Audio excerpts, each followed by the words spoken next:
llegado el momento de crecer con el estudio de la lección de la escuela sabática.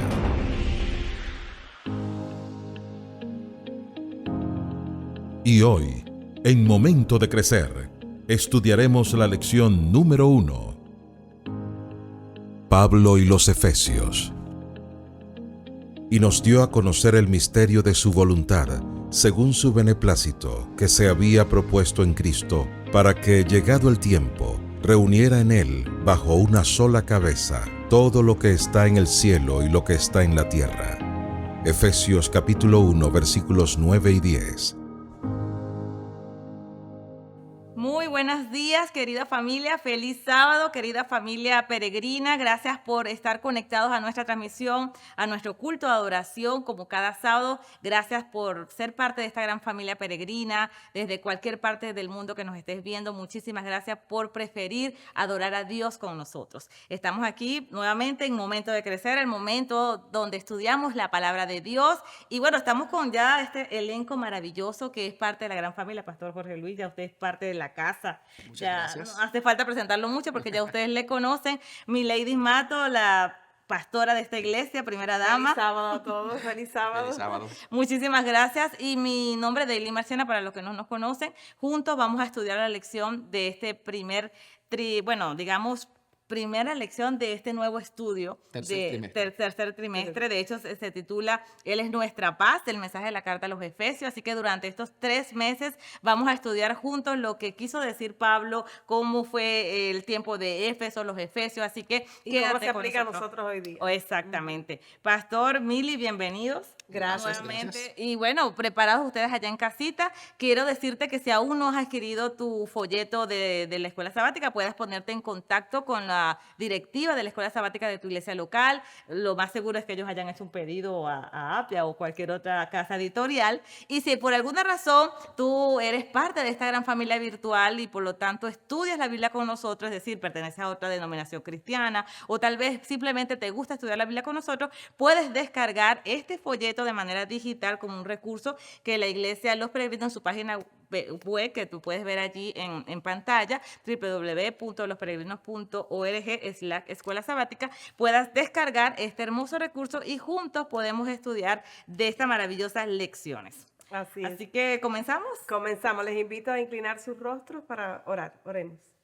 Padre bueno, en esta mañana una vez más alabamos tu nombre por el privilegio de adorarte en tu día de reposo. Gracias por el privilegio de estar en tu casa juntos para estudiar tu palabra. Bendícenos y permítenos entenderla, Señor. Lo pedimos en el nombre de Jesús. Amén. Amén. Bueno, Pastor Mil y todos nuestros amigos que nos están viendo, la lección número 1 se titula Pablo y los Efesios. Es una manera como introductoria de lo que va a suceder a lo largo de todo este trimestre. Y comenzamos con una primera parte en cuanto a ciertos datos que es necesario que nosotros conozcamos, como quién eran los Efesios, cómo era Éfeso, quiénes eran. Y vale la pena resaltar, Pastor, ¿Qué era Éfeso? ¿Qué significaba Éfeso para aquel tiempo, para aquel momento? Era una ciudad muy próspera, ¿verdad? Sí, de hecho, para entender la carta a los Efesios hay que conocer la ciudad de Éfeso y la comunidad cristiana que allí creció. En el tiempo en el que Pablo escribió la carta, Éfeso tenía aproximadamente 300,000 habitantes. Así que era una ciudad grande, incluso cuando la medimos en los estándares modernos, 300,000 habitantes. Y era, con esta cantidad de habitantes, la cuarta ciudad más grande del Imperio Romano y era la capital de la provincia de Asia. Así que no era cualquier ciudad así por allí escondida en algún lugar. Era una ciudad sumamente importante, sumamente prominente para el Imperio Romano. Tenía un puerto, era un centro comercial. Tenía baños públicos, tenía alcantarillado, tenía gimnasio, tenía mercados, de hecho, en los famosos ágoras griegos. Era una ciudad cosmopolita con comunidades de distintas culturas convivían allí. Había una comunidad judía bastante importante en la ciudad de Éfeso. Por cierto, la tradición cristiana dice que cuando Juan, el apóstol, allá por el año 96 al 100 después de Cristo, sale de la ciudad de Patmos, de la isla, de Patmos, del exilio, y le preguntan a Juan, ¿para dónde tú quieres ir? Yo quiero ser el obispo de Éfeso. De Éfeso. Cuando Pablo le cede el lugar a Timoteo como su sucesor, por así decirlo, Timoteo fue el pastor de Éfeso. O sea, Éfeso era posiblemente al final del primer siglo después de Cristo, la ciudad más importante para el cristianismo. Así que no podemos subestimar el valor de la ciudad, la importancia histórica y por consecuencia la importancia de la carta del apóstol Pablo a los efesios. ¿Qué más saben ustedes de Éfeso? Bueno, para que no sea yo el único que hable aquí. claro. Porque yo sé que ustedes también investigaron sobre Éfeso. No, de hecho, los negocios más importantes de aquel tiempo se hacían en Éfeso. Por eso que la mayoría de las personas extranjeras iban a Éfeso a hacer esas negociaciones y les encantaba vivir en Éfeso. Como usted bien lo dijo, una ciudad muy cosmopolita. Es como decir hoy día Miami, que uno de los pastores de algunas provincias le digan, usted ahora es trasladado hacia Miami. ¡Wow! ¿Quién no quiere ir para venir a Miami? Y otra de las cosas de Éfeso es que tenía el templo de Artemisa, aquella gran diosa para ellos, que era una de las 7 maravillas del mundo antiguo. Exactamente. Y era el culto a Artemisa era el centro de la actividad comercial. A ver, algo que a veces uno pasa por alto, porque hoy en día no se da de esa manera. En la mayoría de las ciudades, el aspecto religioso era el eje alrededor del cual giraba también el elemento comercial. Por ejemplo, cuando Pablo habla en Corintios de que usted no debe comer carne sacrificada a ídolos, ¿por qué Pablo tiene que darle ese consejo a cristianos? Porque la carnicería local estaba en el templo. O sea, usted iba, mataba el animal en honor al dios X o el dios Y, pero luego la carne se vendía en el mercado después de haber sido sacrificada. O sea, todo lo comercial giraba en torno a lo religioso. Por ejemplo, el famoso auditorio de Éfeso, anfiteatro, capacidad para 25,000 personas. Una envidia incluso para estadios modernos de hoy en día. La gente iba a adorar a Diana y de paso participaba en transacciones comerciales, participaba en elementos culturales. Había procesiones quincenales que salían y regresaban al templo de esta diosa Diana. Y para entender un poquito lo que significó el ministerio de Pablo en Éfeso, solamente les voy a comentar esto. 2 de los títulos, bueno, vamos a mencionar 3, de los títulos de Diana eran Señor, en griego Curie, Señor, Salvador y diosa del cosmos. Entonces, piensa por un momento, y ya para ir entrando un poquito en la historia de Éfeso en su relación con el cristianismo, piensa lo que significaba para una ciudad cuyo orgullo era Diana, cuyo emblema, cuyo eje era el culto a Diana. Diana se conocía como Señor, como Salvador y como diosa del cosmos. Y de pronto llega este tipo, este hombre, este judío, este maestro, y dice que el Señor, el único Señor, Efesios 4:11, un Señor, Cristo, un Salvador, Cristo, está desafiando la cultura de la ciudad, está desafiando el orgullo de la ciudad.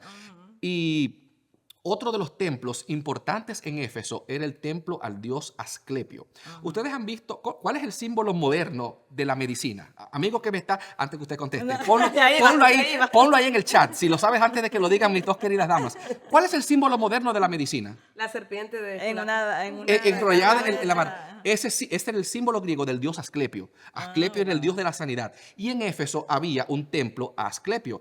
La gente iba a este templo, adoraba al dios, le oraba para que lo sanara. Y cuando el dios Asclepio sanaba a esta persona, te sanaba, entre comillas, tú tenías que ir a ofrecer una ofrenda, una pequeña ofrenda de metal precioso con la forma del miembro que había sido sanada. Asclepio te sanó de la vista, tú ibas y ofrecías una ofrenda en forma de ojo, de oro, de plata, de lo que te permitieran tus recursos, un brazo, una pierna, cualquier parte del cuerpo, tú hacías esa forma y la ofrecías al dios Asclepio. No, pastor, es impresionante cómo la ciudad de Éfeso, es para que tengan una idea y después vamos a adentrar cómo Pablo llega a esta ciudad tan sofisticada. De lo que se enfrentó Pablo. Exacto. No, y ahora vamos a ver mencioné lo de Asclepio y la sanidad, ya para que usted vaya pensando en lo que significó el ministerio de Pablo en Éfeso. Vamos a entrar a la Biblia para que ya el tiempo nos alcance. Claro que sí. Ahora, ¿cómo fue que Pablo llega a conocer a Éfeso, una ciudad muy sofisticada, una ciudad donde ese templo de Artemisa fue construido de mármol, las 127 columnas, 36 de ellas eran esculpidas de oro, era algo sofisticado, donde la diosa de Diana o Artemisa era el centro de eso, no solamente la cultura, la religión, sino la parte comercial. ¿Cómo es que Pablo finalmente llega a Éfeso? Dice que llegaron a Éfeso y él los dejó allí.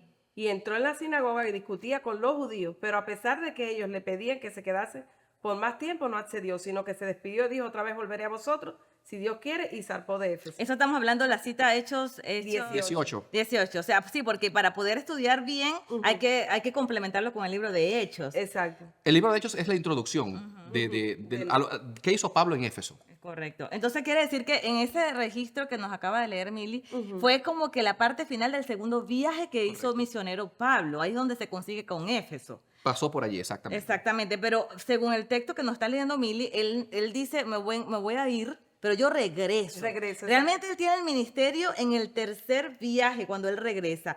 Si nos puedes leer allí, por favor, Mili. Hechos 19, 10, que fue realmente donde se registra el tercer viaje misionero de Pablo, que es donde él realmente dura más tiempo. ¿Qué dice allí Hechos 10? Hechos 10 dice, esto continuó por 2 años, de manera que todos los que habitaban en Asia, tanto judíos como griegos, oyeron la palabra del Señor. Dios hacía milagros extraordinarios por medio de las manos de Pablo, de tal manera que hasta llevaban pañuelos o delantales que habían tocado su cuerpo para ponerlos sobre los enfermos. Y las enfermedades se iban de ellos y los espíritus malos salían de ellos. Vamos a 2 detalles primero. Pablo llega a Éfeso, su tercer viaje misionero, dura 3 meses en la sinagoga, lo botan de la sinagoga, alquila un salón de un señor llamado Tirano, parece que no era muy bueno el caballero, y allí enseñó por espacio de 2 años. Sí. Y ahora mira el detalle que Lucas da en Hechos. Pablo empezó a sanar personas, Sí. al punto de que la gente tomaba los pañuelos que Pablo había tocado y se los ponía a los enfermos. Y se les sanaba. sanaba. ¿Qué tú crees que pasó, Daylin, con el culto a Asclepio No, cuando eso iba. Pablo llegó? No, eso a iba Éfeso? declive, ese culto y el de Diana estaban perdiendo fuerza. Las ofrendas dejaban de llegar al Claro. templo. Y muchas personas, según el estudio esta semana, quemaban sus libros de magia también. Exacto, personas que habían practicado la magia. La magia y que habían vivido eso. Ok, Éfeso tenía una tradición muy fuerte de magia. Las estatuas de Diana la presentan a ella teniendo el zodiaco como collar. Porque ella era la reina, era la diosa del zodíaco, de la correcto. astrología. Había también ella tenía en sus estatuas, había lo que se llamaba en sus representaciones físicas, lo que se conocían como las letras efesas, que eran una forma, un amuleto de protección, un amuleto mágico de protección contra los malos espíritus. Entonces, en Éfeso había también una fuerte tradición mezclada con la religión de espiritismo, de ocultismo y de magia. Y ahí vamos a entrar en el segundo tema, que tiene que ver con la sanidad también, así que afecta al hermano Dios Asclepio.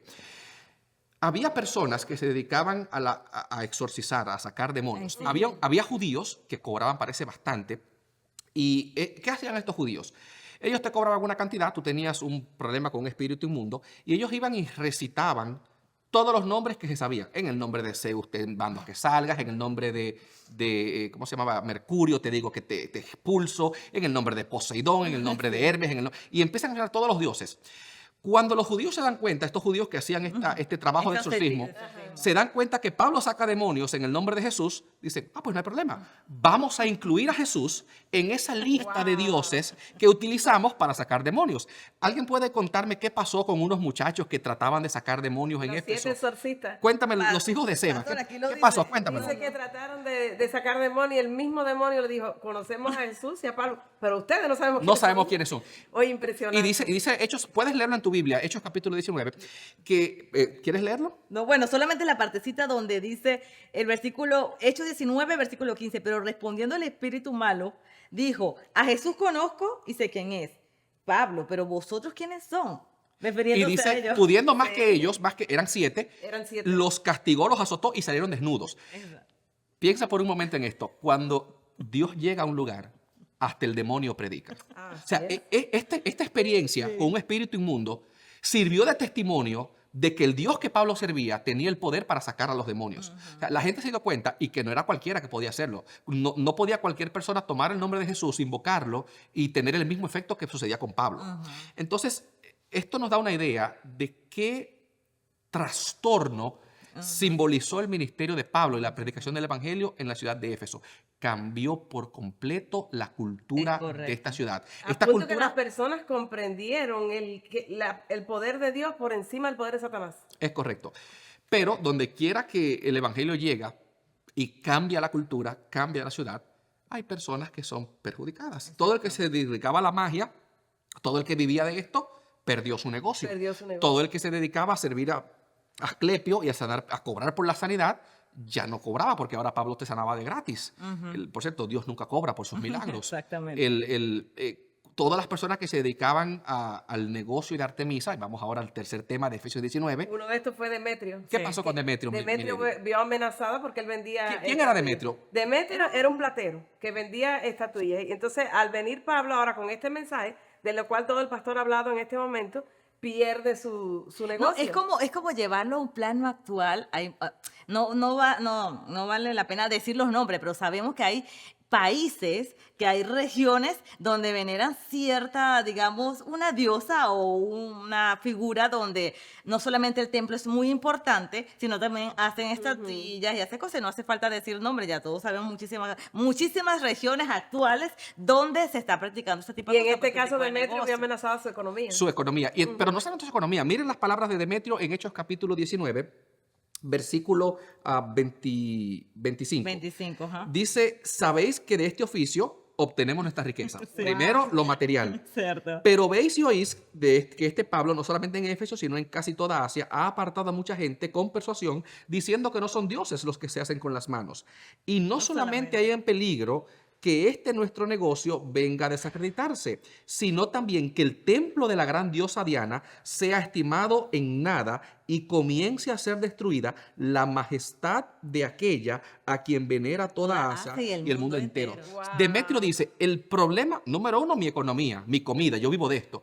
Pero Y la no de los solamente eso, compañeros, los colegas. es la fama de la ciudad. Esta ciudad es conocida por Diana. Esta ciudad es conocida por el culto a Diana. Si la gente deja de adorar a ¿Y Diana, ahora qué? ¿qué va a pasar? Exactamente.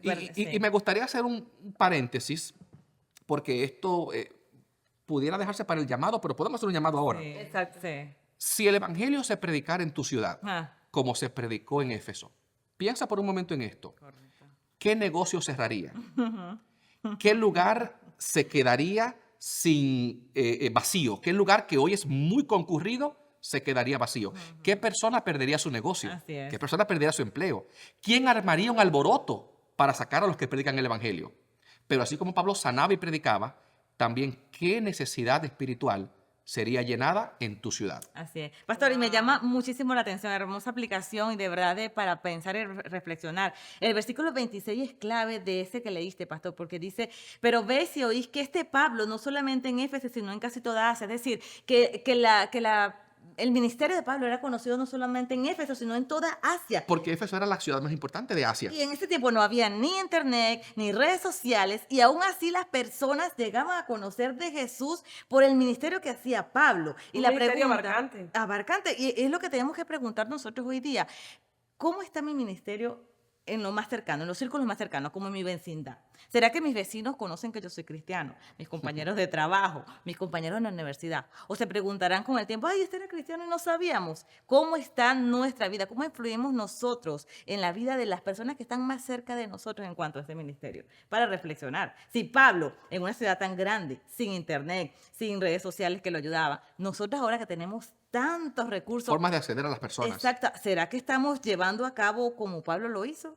¿O estamos haciendo lo contrario? Para reflexionar. Exactamente, para reflexionar y no tener miedo, porque el evangelio que nosotros predicamos es un evangelio poderoso y queda demostrado que si Pablo, Dios lo usó para llegar allí a Éfeso y hacer esa obra tan linda y romper con tantas barreras e intersectar en esa cultura, Dios lo usó poderosamente. El evangelio es poder, así que no tengamos miedo a hacer la obra de Dios, porque Dios Amén. es poderoso. Es interesante saber, pastor, después de ese alboroto donde Demetrio reúne a todos sus colegas plateros, se arma tremendo alboroto, le llega a los oídos de Pablo. Y él quiso ir hasta el templo para dar la cara, pero le dijeron, mira, No, ni te vas matan. allá, porque te vas. Y cómo Pablo tuvo que quedarse, resguardarse y no ir Y luego hasta salió de allá. la ciudad. Exacto, de ahí tuvo que salir de la Que ciudad. abandonar la ciudad. Ahora bien, pastor, todas estas historias que aparecen en la lección, ¿verdad? A pincelada de lo que se enfrentó Pablo con ese ministerio en los Efesios. Realmente, ¿cuál entonces fue el propósito de esa carta que él escribió? No hay en Éfeso, ya él estaba en la cárcel cuando él Correcto. escribió. Sí, pasaron ya varios años desde que Pablo visitó Éfeso hasta que escribió la carta. Y cuando uno lee la carta, por cierto, es bastante coherente con lo que Apocalipsis dice de lo que había pasado en Éfeso. Porque no es una carta personal. La carta Correcto, estaba no es, dirigida a toda la- no es una carta, carece de detalles personales. No es una carta que tú esperarías leer de una persona que pasó 2 años en ese lugar. Entonces, la carta a los Efesios parece que Pablo está lidiando con el famoso ¿y ahora qué? Éfeso comenzó con un evangelio poderoso, con un despertar religioso increíble, y había pasado el tiempo y ahora Pablo le escribe a los creyentes que se preguntan, ¿y ahora qué? ¿Y ahora qué sigue? ¿Cuál es el futuro nuestro después que pasó ya esta emoción, este primer amor, como dice Juan en Apocalipsis a los Efesios? Y Pablo les escribe la carta para contarles cuál es el plan que Dios tiene para la vida de los cristianos. Por lo tanto, el mensaje de Efesios se aplica también a nosotros. Es correcto. Es una exposición de cuál es el plan de Dios para tu vida, como iglesia, como individuo, como familia y como comunidad. Y sería bueno, como esta lección es una introducción, que veamos un poquito la estructura Sí, de la de la carta, carta. cómo está organizada. En la lección de esta semana, la lección del martes, Del martes. la parte del martes. ustedes vieron allí una lista de temas que Efesios trata. El autor dividió la carta por temas.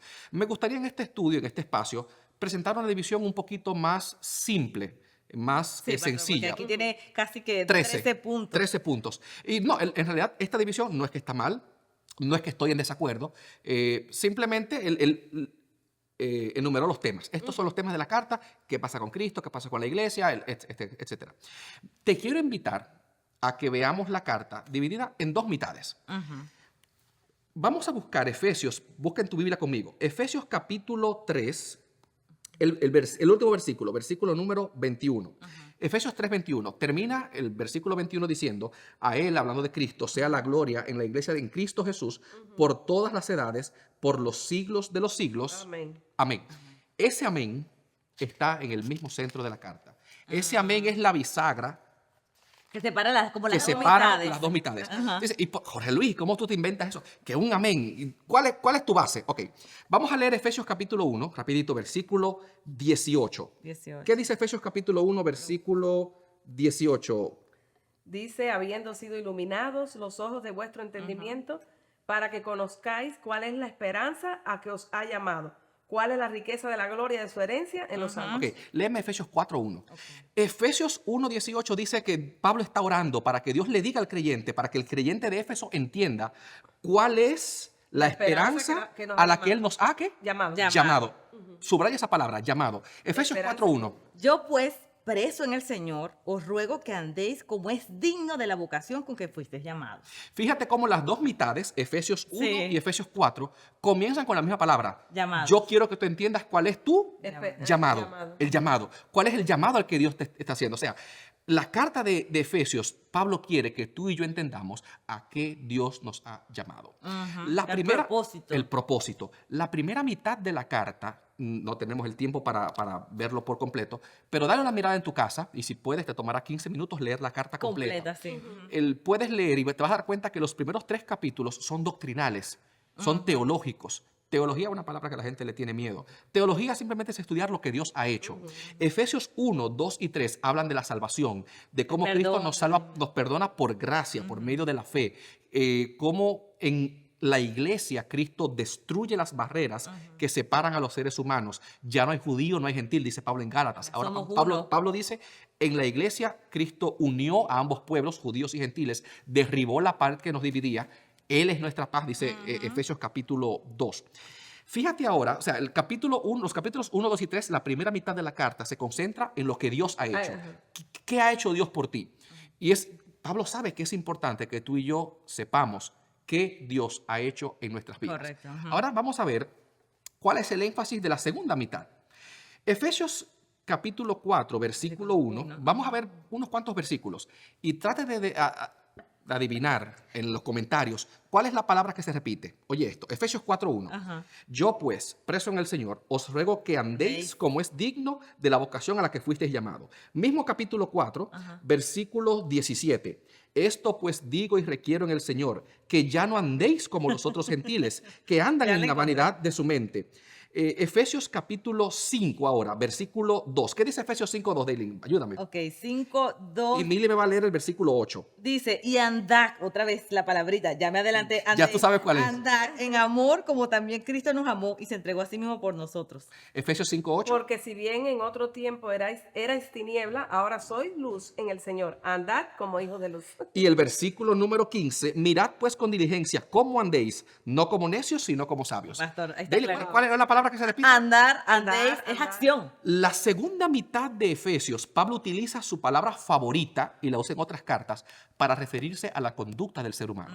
La primera mitad de Efesios, vuelvo y repito, estoy totalmente a favor de lo que el acuerdo, autor mencionó, él la dividió por temas. Pero si pudiéramos dividir la carta en dos mitades, la primera mitad es teológica. ¿Qué ha hecho Dios por ti?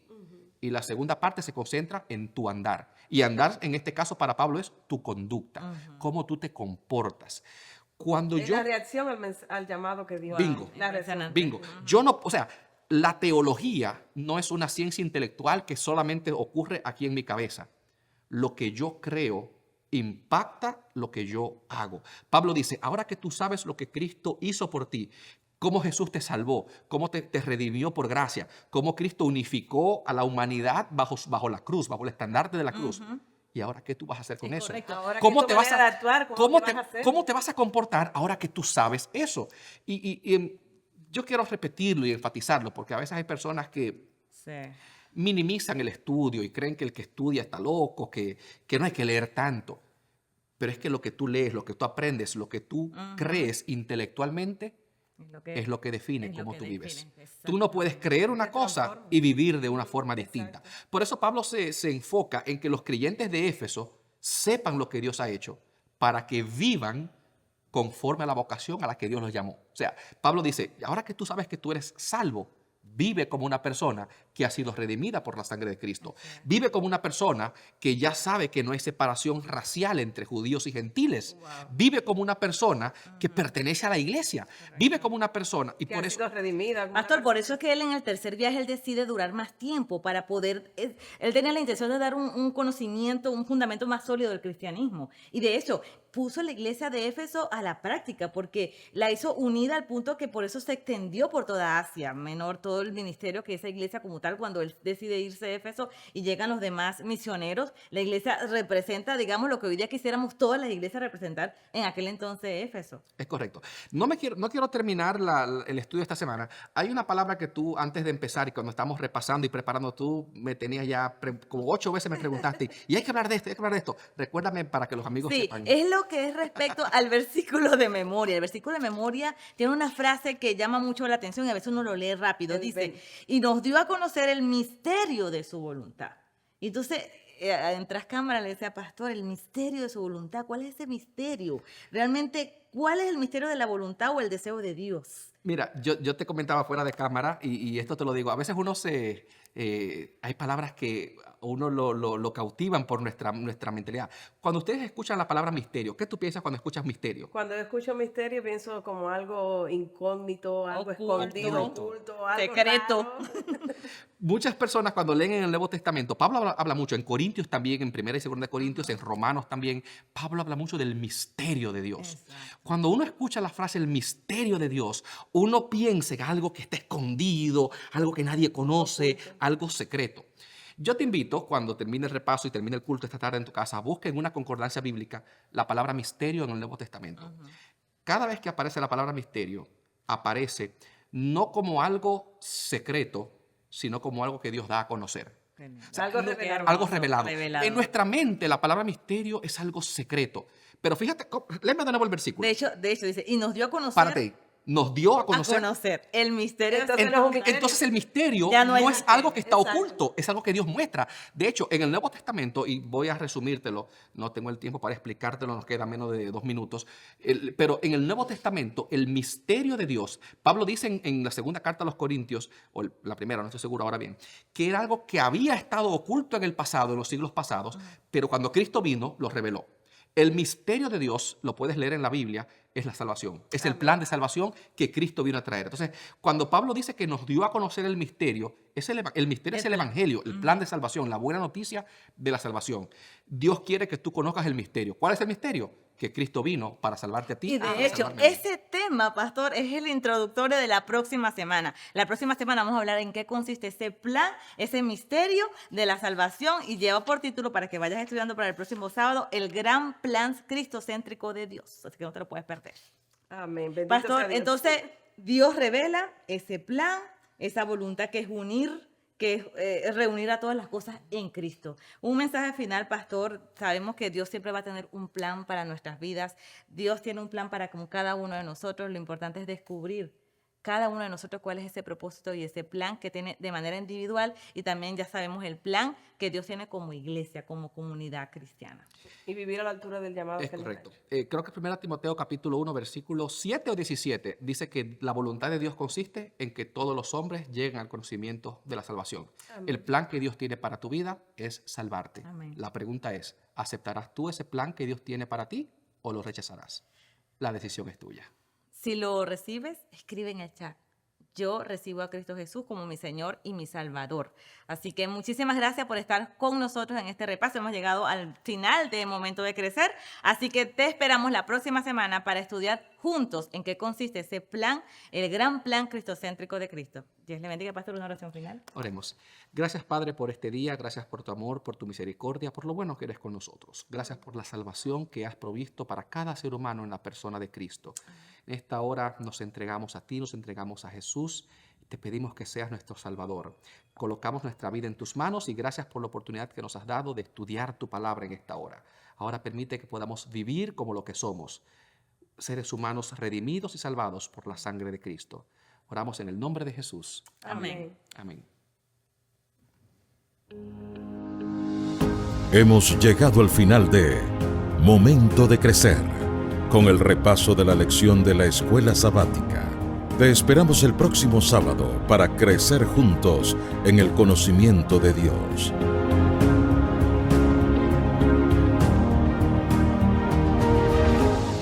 Si te gusta nuestra programación, síguenos en YouTube, @Iglesia Los Peregrinos, en Facebook page, Iglesia Los Peregrinos, en Instagram, @Iglesia Los Peregrinos, y en nuestra website, www.losperegrinos.org.